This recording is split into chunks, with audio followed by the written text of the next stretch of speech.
Monsieur Vidanov, c'est ça? Oui, c'est ça. Merci de nous recevoir, merci de répondre à nos questions. Avec plaisir. C'est votre première candidature pour le Parti Pirate. Alors quel est le sens de votre candidature? Le sens de la candidature, ça a été de porter sur le plan politique deux éléments majeurs. Le premier, c'est la défense des libertés individuelles. Ces dernières années, il y a eu énormément de fichiers mis en place, de fichiers de police, Edwige, le Judex, le TAJ, ou encore le fichier sériel, qui est le dernier cadeau de M. Guéant avant de partir. Ça montre un resserrement très fort des libertés individuelles autour des citoyens.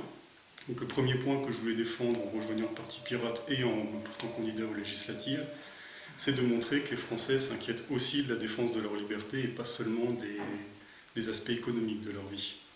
Et le deuxième point, c'est mettre sur le devant de la scène tous les enjeux du numérique pour l'économie. Le politique, il faut le reconnaître, quand même assez vieillissant. Nous, on a la chance d'avoir connu l'émergence du numérique. On comprend mieux les enjeux du numérique que les politiques en place. Et donc, on veut réformer tout le système de la propriété intellectuelle pour le faire rentrer de plein pied dans le XXIe siècle. Parce que ce qui concerne le droit d'auteur et les brevets, c'est des relents du XIXe siècle. Mais est-ce que, si je peux vous poser une question complémentaire, ces deux points ne peuvent pas être inclus dans un parti entre guillemets généraliste? Ils pourraient être inclus dans un parti généraliste, malheureusement, en dehors des Verts, il n'y a aucun autre parti ne met en avant ces thèmes-là. Donc il y a vraiment un besoin qui se fait sentir sur ce terrain-là. Donc alors, pouvez-vous nous dire comment vous envisagez votre rôle de député? Le rôle de député a deux fonctions, c'est faire la loi. Donc, sur ce terrain-là, à l'Assemblée nationale, je porterai principalement les deux thèmes que j'ai exposés, la défense des libertés et la réforme de tout ce qui concerne la propriété intellectuelle. Et le deuxième aspect du rôle de député que je voudrais mettre en avant, c'est le dialogue avec les citoyens.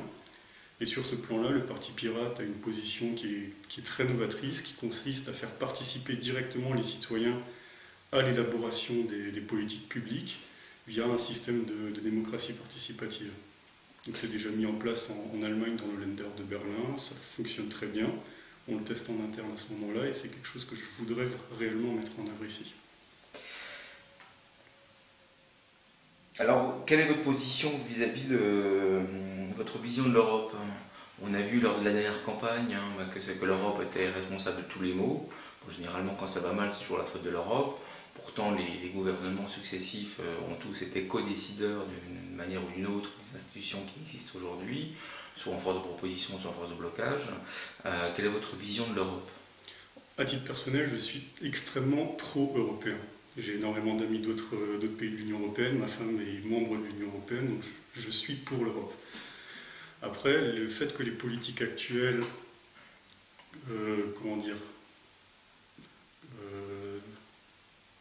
mettre tous les maux de la situation actuelle sur le dos de l'Europe, c'est quelque peu de mauvaise foi, vu que dans le cadre du Conseil européen, les ministres participent à l'élaboration des politiques européennes. Donc défendre une chose en Conseil européen et le rejeter dans le cadre au plan national, dans les interviews, dans les journaux, c'est un peu de mauvaise foi. Et vous, votre vision, c'est par exemple Schengen, pas Schengen, c'est un État fédéraliste, pas fédéraliste? Quel est un peu l'avenir de l'Union européenne? Ma vision, c'est un État fédéraliste pour justement arriver à faire converger l'ensemble des législations, par exemple sur ce qui concerne l'impôt sur les sociétés, le fait qu'il y ait un pays qui a un impôt sur les sociétés à 12%, ça rend service à personne.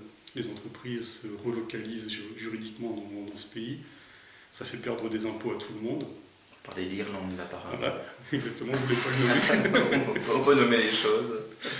Donc il faudrait arriver quand même à faire converger les différentes législations pour éviter justement un système de dumping au sein même de l'Union européenne.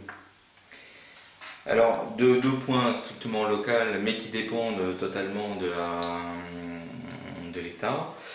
Quel est votre point de vue sur le classement en réserve naturelle de la forêt de la Roverso? Très sincèrement, je ne connais pas le dossier, donc je ne sais pas où ça bloque. Mais ce que je sais, c'est que j'ai vécu pendant une année au Japon, un pays qui a perdu tous ses espaces naturels, qui a essayé de les remplacer par des espaces verts, des petits parcs un peu partout. J'ai pas eu le même sentiment en me promenant dans un parc là-bas qu'en me promenant dans une forêt ici.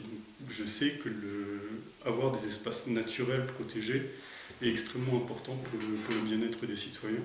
Donc je ferai mon possible pour que ce dossier avance et que les autres zones naturelles autour de Strasbourg soient aussi préservées. Alors, vous êtes favorable à l'émergence des industries numériques. Au cœur de la Robertso, il y a une industrie chimique, le port au pétrole, une zone Céveso. Quel est votre point de vue sur la présence de ce port au pétrole au cœur de la Robertso? Est-ce qu'il faut la transférer ou pas transférer? Le problème du port au pétrole, c'est qu'il a été construit avant que les gens viennent s'installer autour, donc idéalement, il faudrait arriver soit à déménager le port au pétrole, soit à déménager les gens. Je pense que déménager le port au pétrole va être plus simple que déménager les gens, donc c'est vers ce genre de solution qu'il faudrait tendre. D'accord. Alors maintenant des questions un peu en vrac sur les problèmes qui vont être abordés dans la législature, en tout cas proposés par le président actuel. Est-ce que vous êtes favorable à la restriction du cumul des mandats en nombre et dans le temps? Tout à fait, j'ai d'ailleurs signé la charte anticorps qui va dans ce sens-là. C'est une position qui est commune à tous les candidats du Parti Pirate. On refuse le cumul des mandats et dans l'espace et dans le temps. C'est-à-dire on n'est pas deux fois député d'affilée, on ne peut pas cumuler députés et maires. Il faut laisser la place aux autres aussi. Est-ce que vous êtes favorable à la parité imposée par la loi? Ça va paraître très surprenant, mais non. Pas du tout. Du fait que je suis encore assez jeune, j'ai grandi via le web et les forums de discussion, donc j'ai eu l'habitude de discuter avec un pseudonyme. Je ne savais pas si c'était un homme, une femme, un jeune, un vieux derrière ce pseudonyme, donc j'ai appris à juger les gens sur leurs paroles et sur leurs actes. Je ne m'attache pas du tout au fait que ça soit un blanc, un noir, un jeune, un vieux. Donc pour moi, la parité, c'est une question qui n'a pas de sens, vu que l'homme et la femme sont strictement égaux pour moi. Est-ce que vous êtes favorable à la dépénalisation du cannabis? Une question un peu difficile. À titre personnel, je dirais non. Je suis plutôt favorable à l'éducation des jeunes et à la prévention, plutôt que la dépénalisation. Maintenant, je sais qu'au Portugal, ils ont mis la dépénalisation en place, et ça se passe plutôt bien, donc on peut essayer de s'inspirer de ce genre de... Est-ce que vous êtes favorable au mariage homosexuel? Le mariage homosexuel, oui. L'adoption homosexuelle, je suis un peu plus réservé, vu que je ne sais pas quels sont les effets pour l'enfant. Donc tant qu'on n'a pas fait d'études sérieuses à ce niveau-là, je suis plus réservé. Est-ce que vous êtes favorable à l'alignement du régime des retraites sur le régime général?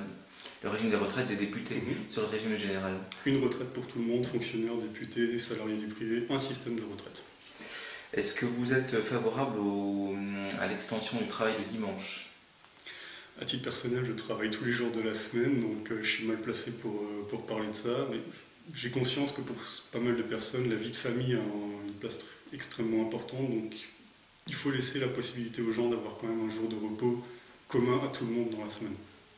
Est-ce que vous êtes favorable à la modification de la loi Leonetti, qui est donc la loi sur la fin de vie? Non, je ne suis absolument pas favorable à la modification de cette loi, vu qu'elle permet déjà énormément de choses.